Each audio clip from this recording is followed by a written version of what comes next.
Here's something that I see a lot for women of my generation, and maybe you experience it too.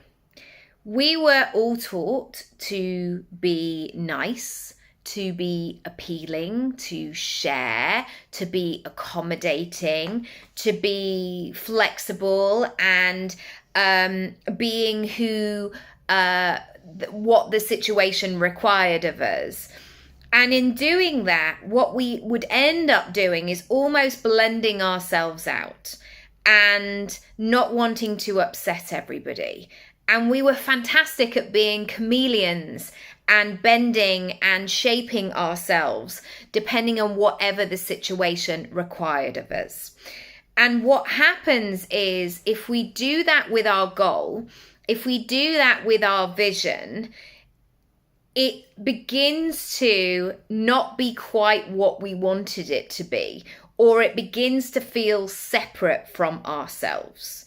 And so one of the things that I'm great at helping women with especially is to dream big again.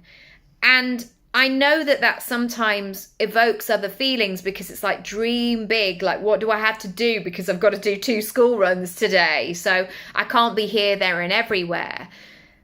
But essentially what I'm saying is to move closer to yourself again, to be in that vision, to do the things that literally make your heart sing, or you feel so connected, or you have that kind of cheeky look to yourself of like, I love doing this. This is like my happy place. This is my thing for me. And so whilst we are navigating that, the temptation can be to shrink the goal because it might be too much for people, or we can't be all of the things all of a sudden.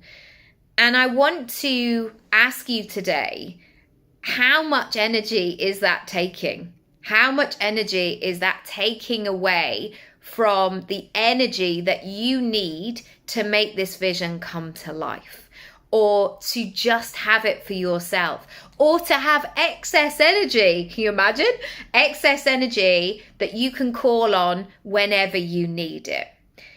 Ultimately, nobody cares. Nobody cares really, or nobody should have an influence on what you do with your life, with your business, and how you do things. And I want to encourage you as we go into next year to really please yourself and ask yourself those big questions.